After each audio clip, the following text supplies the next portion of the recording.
तो जो हमारा पहला चैप्टर था फसल उत्पादन और उसका प्रबंध, तो यानी कि फसल का कैसे करते हैं, फसल क्या करती है, फिर उसका उत्पादन हमें किस प्रकार से करना है और उसका प्रबंध हमें किस प्रकार से करना है, इन सब के बारे में। और उसके बाद हमने दो प्रकार की फसलें देखी थी, खरीफ फसल और रबी फसल।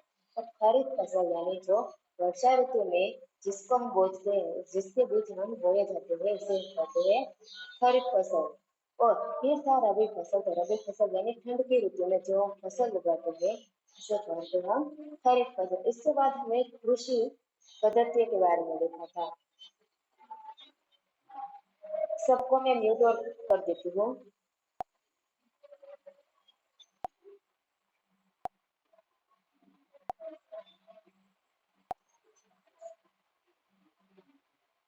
ठीक है, अब हम हमारे किताब में से आगे बढ़ेंगे। तो अब देखो कि यहाँ पे कुछ फसल की पद्धतियां हैं, जैसे कि मिट्टी को तैयार करना, यानी तो जब हम फसल को उगाते हैं तो उसमें कौन कौन से प्रकार की हमें पद्धतियां है वो याद रखो। तो पहला तो मिट्टी तैयार करना, बुआई, खाद एवं उर्वरक देना, सिंचाई, खरपतवार से सुरक्षा, कटाई और भंडारण। तो इन ये जो सारा लिखा है वो सब है फसलों की पद्धतियां, यानी कि फसल को उगाने के लिए पहले हमें कौन कौन से प्रकार की पद्धति है। तो पहला है कि उसको पहले मिट्टी तैयार करनी पड़ती है, या जो लिख ऐसा करना नहीं है, नहीं तो मैं आपको घर पे कॉल करूंगी, ये लास्ट वार्निंग है।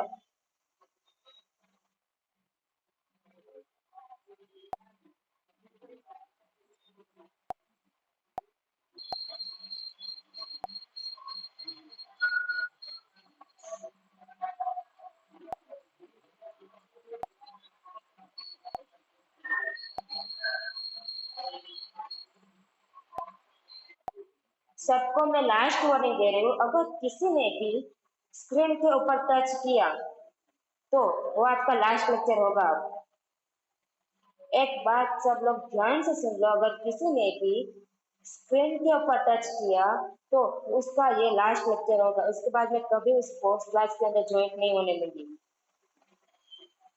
अब मुझे किसी के भी यहाँ पे टच किया ना तो इसका लास्ट लेक्चर, उसको मैं तुरंत ही रिमूव कर दूंगी। अब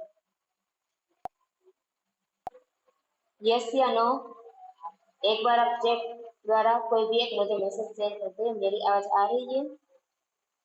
ओके ठीक है। तो हम शेड्यूल के बारे में पहले से देखते हैं। तो बस अब मुझे पता चल गया है, ठीक है, अब कोई मैसेज नहीं करेगा।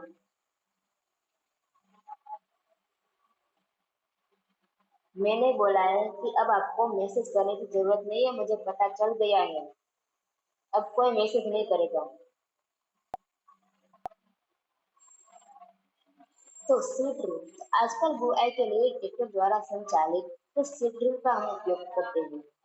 तो इसके द्वारा यानी कि सीड ड्रिल के द्वारा हम बीजों में समान दूरी एवं गहराई में बने रहते हैं, गहराई में वो बने रहते हैं। ये सुनिश्चित करता है कि बुआई के बाद, बुआई यानी कि जब पहले बारिश के बाद जब हम बीजों को मिट्टी के अंदर बोए जाते हैं उसे हम बुआई कहते हैं। यानी कि मिट्टी के अंदर बोने के बाद जो मिट्टी के अंदर ढकना पड़ता है, मिट्टी को और उसके ऊपर ढक देना होता है। इससे पक्षियों द्वारा बीजों से होने वाले नुकसान को रोका जा सकता है। सीडरिंग द्वारा बुआई करने से समय एवं श्रम दोनों को ही बचत होती है। पौधों को अत्यधिक घने होने से रोकने के लिए बीजों के बीच आवश्यक दूरी होना अत्यंत महत्वपूर्ण। आप देख सकते हैं तो जो फसल होती है, फसल वो उस एक फसल और दो फसल यानी दोनों फसलों के बीच हमें कितनी दूरी रखनी है। अगर अत्यधिक घने यानी कि बड़े बड़े होने के लिए उसके बीच में सभी बीजों के बीच में थोड़ी थोड़ी मात्रा में दूरी रखना जरूरी है। इससे पौधों को सूर्य प्रकाश, पोषक एवं जल पर्याप्त मात्रा में प्राप्त होते हैं। यानी कि आपको अगर समान दूरी पर यानी थोड़ी थोड़ी दूरी पर फसलों को उगाते हैं तो जिसके कारण पौधों पर सूर्य प्रकाश मिल सकता है, पोषक वो भी मिल सकता है और जल है वो पर्याप्त मात्रा में मिल सकता है। अधिक घने पात को रोकने के लिए कुछ पौधों को निकाल कर हटा दिया जाता है। क्या? अगर आप दो फसलों के बीच में जगह तो रखिए, लेकिन उसमें कुछ पौधे ऐसे होते हैं जिसमें वृद्धि ज्यादा होती है यानी कि घना बन जाता है, तो उसको कहना ज्ञान कि अगर हमें को बढ़ाना है तो आपको जो दूसरा इसके आसपास में जो दूसरा फसल है उसको निकाल देना पड़ता है। यहाँ पे अब एक खाद एवं उर्वरक मिलाना यानी खाद को और उर्वरक इन दोनों के बीच का अंतर हमें अब देखना है वो क्या है। तो खाद तो पहले तो खाद और उर्वरक क्या है कि जो ये वे पदार्थ है जिन्हें हम मिट्टी में पोषक स्तर बनाए रखने के लिए बनाया जाता है जिन्हें हम खाद एवं उर्वरक कहते हैं। तो यहाँ पे एक परिभाषा बन जाती है कि खाद और उर्वरक किसे कहते हैं। खाद और उर्वरक किसे कहते हैं तो खाद और उर्वरक इसे यानी कि ये पदार्थ है जिन्हें हम मिट्टी में पोषक स्तर यानी कि जो हमारे पौधे यानी फसलों को जो पोषक मिलने चाहिए वो सारे पोषक हमें खाद और उर्वरक जैसे मिलते हैं। इसलिए मैं आपको बताया कि पोषक स्तर बनाए रखने के लिए मिलाया जाता है उन्हें हम खाद एवं उर्वरक कहते हैं। तो मिट्टी फसल को खनिज पदार्थ पदार्थ प्रदान करती है यानी कि मिट्टी के अंदर अगर हम खाद डालते हैं या उर्वरक डालते हैं तो यह फसल को खनिज पदार्थ आप सबको पता है कि पदार्थ पादप है यानी पौधा है उसको किस तरह से खनिज पदार्थ मिट्टी में से मिलता है। तो जो खनिज मिट्टी के अंदर जो खनिज पदार्थ है जल है वो सब उसको मूल के द्वारा तने के द्वारा सभी सभी शाखाओं में मिल जाता है यानी कि उसके बाद पत्ती को मिलता है। इसी प्रकार वो अपना शारीरिक यानी कि जो बुद्धि उसे होती है सारे प्रकार की बुद्धि मिल सकती है। वह पोशाक पौधों की वृद्धि के लिए एक आवश्यक है यानी कि जो उसे खनिज पदार्थ चाहिए तो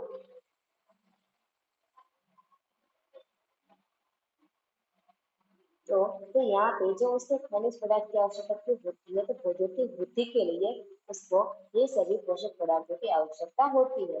कुछ क्षेत्रों में किसान खेत में एक के बाद दूसरी फसल उगाता रहता है।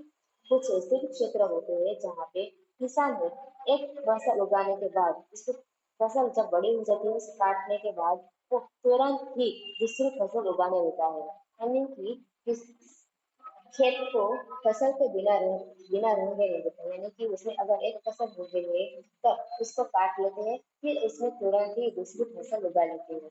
तो इस प्रकार क्या होता है तो खेत कभी भी खाली नहीं छोड़ते यानी कि इसमें खेत में कोई ना कोई प्रकार की फसलें उगी रहती है। कल्पना कीजिए कि पोषकों का क्या होता है जब हम एक फसल उगाने के बाद फिर तुरंत ही हम दूसरी फसल उगाते हैं तो जो जमीन को यानी कि मिट्टी को जो पोषक पदार्थ मिलते हैं वो सारे पोषक पदार्थ पहले जब फसल उगाई थी उसमें चले जाते हैं। लेकिन जब आप तुरंत ही दूसरी फसल उगाते हो तो क्या उसको सही मात्रा में जो पोषक मिलने चाहिए क्या वो मिलेंगे तो नहीं मिलेंगे क्योंकि जो मिट्टी के अंदर जो पोषक पदार्थ है वो तो जो हमने पहली फसल उगाई थी उसी फसल में सारे पोषक पदार्थ पूरे हो जाएंगे यानी कि उससे पूर्ति हो जाएगी। लेकिन जब आप दूसरी फसल तुरंत ही उगा देते हैं तब क्या होगा तो जो दूसरी फसल को जितने पोषक पदार्थ मिलने चाहिए वो पदार्थ उसे मिलेंगे नहीं। तो लगातार फसलों के उगने से मिट्टी में कुछ पोषकों की कमी हो जाती है।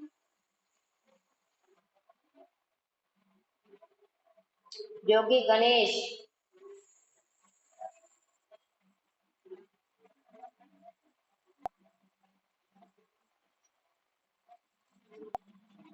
तो जब हम लगातार फसलों को उगाते हैं यानी एक फसल के बाद फिर हम दूसरी फसल लगा देंगे फिर दूसरी फसल के बाद तीसरी फसल लगा देंगे तो जो इसी तरह लगातार हम फसलों को उगाते हैं तो मिट्टी में जो पोषक तत्व होते हैं उसमें कमी हो जाती है।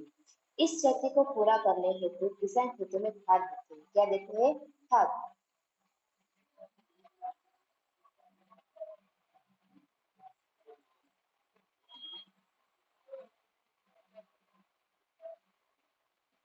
अपर्याप्त खाद देने से पौधे कमजोर हो जाते हैं। अगर उसको सही मात्रा में अपर्याप्त यानी कि जो खाद में सही मात्रा में पोषक तत्व होने चाहिए अगर ये नहीं होते तो पौधे वो कमजोर हो जाते हैं।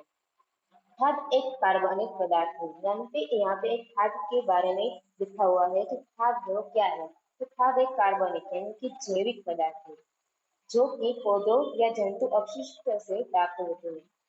तो ये खाद किस तरह से बनता है इन सब के बारे में यहाँ पे लिखा है कि खाद भी वो पौधों या जंतु के जो अपशिष्ट पदार्थ होते हैं उनमें से प्राप्त होते हैं। किसान पादप एवं जंतु अपशिष्टों को एक गड्ढे में डाल देते हैं। क्या करते हैं किसान है वो जो पादप होते हैं यानी पौधे होते हैं और जंतु के जो अपशिष्ट पदार्थ होते हैं उसको एक गड्ढे यानी एक गड्ढा बनाकर उसके अंदर डाल देते हैं तथा इसका अपघटन होने के लिए खुले में छोड़ देते हैं। क्या करते हैं उसका अपघटन यानी कि जब उसका विघटन हो जाता है तब तक यानी कि वो कचरा होता है उसका विघटन हो जाता है तब तक उसको एक खुले मैदान में छोड़ देते हैं। अपघटन कुछ सूक्ष्म जीवों द्वारा होता है। ये जो विघटन है वो किसके द्वारा होता है तो वो होता है जो सूक्ष्म जीव यानी कि जो हम मिट्टी के अंदर जो सूक्ष्म जीव होते हैं इसके द्वारा ये पतन होता है। अपघटित पदार्थ खाद्य के रूप में उपयोग किया जाता है। जो अपघटित पदार्थ है यानी कि जिसका विघटन हो गया है यह पदार्थ हम खाद के रूप में उपयोग में होते हैं। आप कक्षा 6 में वर्मी कंपोस्टिंग तो आप सभी ने छठी क्लास में वर्मी कंपोस्टिंग ये वाला देखा था। वर्मी कंपोस्टिंग का एक टॉपिक आया था जिसमें हमने देखा था कि केंचुआ है वो किस तरह से वर्मी कंपोस्टिंग खाद बनाता है अथवा केंचुए द्वारा खाद तैयार करने के लिए विषय में पढ़ चुके थे यानी कि वर्मी कंपोस्टिंग यानी उसको हम कहते हैं केंचुए द्वारा जो खाद बनता है उसे कहते हैं वर्मी कंपोस्टिंग खाद। आगे हम देखते हैं तो यहाँ पे क्रियाकलाप दिया गया है तो मूंग अथवा चने के बीज लेकर उन्हें अंकुरित कीजिए। तो ये आप छठी क्लास में ये भी पढ़ चुके हैं कि मूंग की अंकुरित करने की विधि यानी कि मूंग को हम अंकुरित किस प्रकार से करते हैं आप ये छठी क्लास में पढ़ चुके हैं। तो इसी तरह से यहाँ पे मूंग अथवा चने के बीज लेकर हमें हमें अंकुरित करना है। इनमें से एक ही आकार वाले 3 नवोदिष्ट छांट लीजिए। नवोदित छांट लीजिए। नवोदित यानी कि एक ही आकार के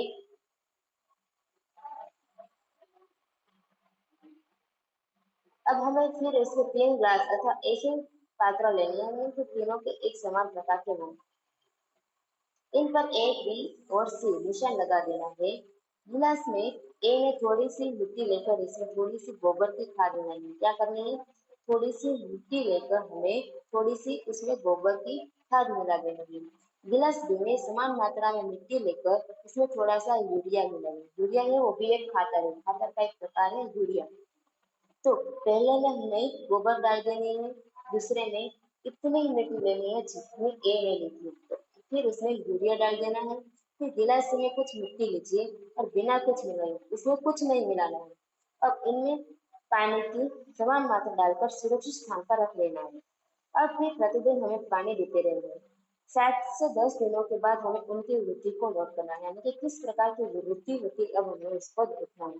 तब चित्र 1 पे ए और बी में आप देख सकते हो तो पहले के जो ए बी सी एक ग्लास में पहले में रखा था गोबर दूसरे में यूरिया और तीसरे में कुछ नहीं डाला है मिट्टी के साथ। फिर आप देखते हैं चित्र 1 पे 3 में तो किसमें सबसे ज्यादा वृद्धि होती है। शर्मा चेतन तो आप जो ए में हमने गोबर डाला था बी में यूरिया और सी में कुछ नहीं तो आप देख सकते हैं कि तीनों में से किसमें सबसे ज्यादा वृद्धि हुई है। तो यहाँ पर क्या तीनों क्लासों के पौधे में वृद्धि की गति एक समान है तो आप देख सकते हैं तो किसमें सबसे ज्यादा वृद्धि हुई यानी कि सबसे ज्यादा जो पौधे हैं वो किसमें उगे दिखते हैं दिखाई देते हैं तो सबसे ज्यादा तो वो है बी वाले में। ए वाले में उनसे छोटे और सी में तो सबसे छोटे हैं। तो किस क्लास में पौधों की वृद्धि बेहतर है यानी कि बी क्लास में क्योंकि उसमें यूरिया दिया था। तो किस क्लास में पौधे में वृद्धि सबसे अधिक है तो बी वाले में। तो उर्वरक रासायनिक पदार्थ है। उर्वरक है वो रासायनिक पदार्थ है जो विशेष पोषकों से स्फूर्त होते हैं यानी खाद है वो जैविक पदार्थ है और उर्वरक है वो रासायनिक पदार्थ है। रासायनिक पदार्थ क्यों है अब हम देखेंगे तो ये एक विशेष पोषकों से स्फूर्त होते हैं यानी कि उसमें अलग प्रकार के पोषक होते हैं। वे खाद से किस किस तरह से भिन्न है तो उर्वरक का उत्पादन फैक्ट्रियों में किया जाता है। जो उर्वरक है इसका उत्पादन हम फैक्ट्रियों में करते हैं। तो पहले हम देखा था कि खाद वो किस तरह से बने होते हैं तो पादप और जंतु के जो अपशिष्ट पदार्थ होते हैं उसको हम गड्ढे में डाल देते हैं और उसको खुला छोड़ देते हैं तो उसमें एक विघटन होता है वो विघटन वाला जो पदार्थ है उसको हम खाद के रूप में जानते हैं। और यहाँ पे जो उर्वरक है वो रासायनिक पदार्थ है यानी कि उसको हम फैक्ट्रिया में बनाते हैं। उर्वरक के कुछ उदाहरण है कि यानी कि किस प्रकार का उर्वरक होता है तो पहला है यूरिया दूसरा अमोनियम सल्फेट ये सभी प्रकार के वो उर्वरक यानी कि खातर में super phosphate, potash, NPK, NPK मतलब नाइट्रोजन, फास्फोरस और पोटेशियम, इन तीनों का मिश्रण यानी एनपीके। तो ये सभी जो प्रकार मैंने यहाँ उदाहरण दिए हैं वो सब उर्वरक। तो इनके उपयोग से किसानों को गेहूं, धान तथा मक्का जैसी फसलों की अच्छी उपज प्राप्त करने में सहायता करती है। अगर आप उर्वरक का उपयोग करते हैं तो यानी कि उर्वरक का उपयोग आप गेहूं, धान, मक्का जैसी फसलों को अच्छी उपज प्राप्त करने के लिए करते हुए तो उसमें हम सहायता लेते हैं उर्वरक की। परंतु उर्वरकों के अत्यधिक उपयोग से मिट्टी की उर्वरता में कमी आ सकती है। यानी कि जब हम उर्वरकों यानी कि ये सब सारी हमने देखा urea, ammonium sulphate, super phosphate, potash और एनपीके, ये जो सारे खातर यानी कि उर्वरक है उसको हम मिट्टी में ज्यादा देर तक रखते हैं, ज्यादा मात्रा में हम इसका उपयोग करते हैं तो जो मिट्टी की जो उर्वरता यानी फलद्रुपता, क्या फलद्रुपता वो कम हो जाती है। यानी कि जो हम फसल अच्छी तरह से उगा सकते हैं उसको हम अच्छी तरह से नहीं उगा सकते। अंततः मिट्टी की उर्वरता बनाए रखने के लिए हमें उर्वरकों के स्थान पर जैविक खाद यानी कि खाद का उपयोग करना चाहिए। उर्वरकों में क्या होगा, अगर हम ज्यादा देर तक यानी कि ज्यादा समय तक उर्वरक का उपयोग करते हैं तो उससे जब मिट्टी के अंदर जो मिट्टी के अंदर जो उर्वरता यानी कि जो उसकी मिट्टी की फलद्रुपता होती है उसमें कमी हो जाती है, जिसके कारण जो फसल है वो उसमें फसलों का उत्पादन अच्छी तरह से नहीं होता है। तो हमें इससे रोकने के लिए यानी कि मिट्टी को उर्वरता बनाए रखने की मिट्टी की फलद्रुपता बनाए रखने के लिए हमें उर्वरकों के स्थान पर हमें जैविक खाद यानी कि खाद की उपयोग करना चाहिए। अथवा दो फसलों के बीच में खेत को कुछ समय के लिए बिना कुछ उगाए छोड़ देना चाहिए। यानी कि एक फसल उगाने के बाद दूसरी फसल उगाते हैं तो इन दो फसलों के बीच में हमें थोड़ा सा समय रखना चाहिए। खाद के उपयोग से मिट्टी के गठन एवं जल अवशोषण जल अवशोषण क्षमता में भी वृद्धि होती है। तो यहाँ पे क्या लिखा है कि खाद के उपयोग से जब हम खाद का उपयोग करते हैं तो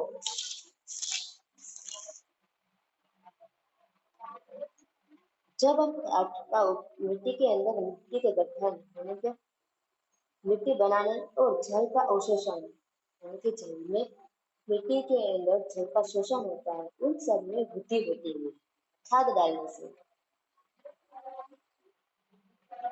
इससे मिट्टी में सभी पोषकों की प्रतिपूर्ति हो जाती है।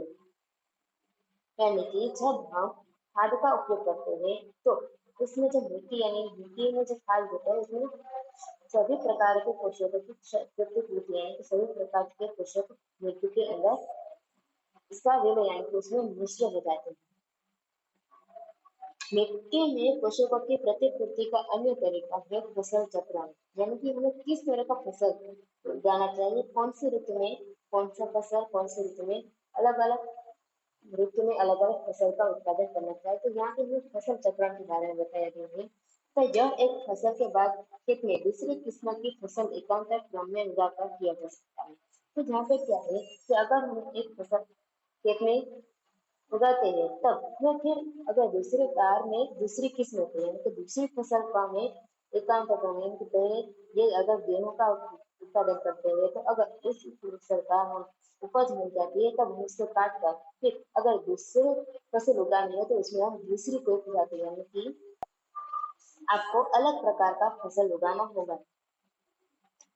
पहले उत्तर भारत में किसान फलीदार चारा एक ऋतु में उगाते थे। यानी कि उत्तर भारत में पहले जो किसान है वो फलीदार चारा एक ऋतु में उगाते तथा गेहूं दूसरे ऋतु में।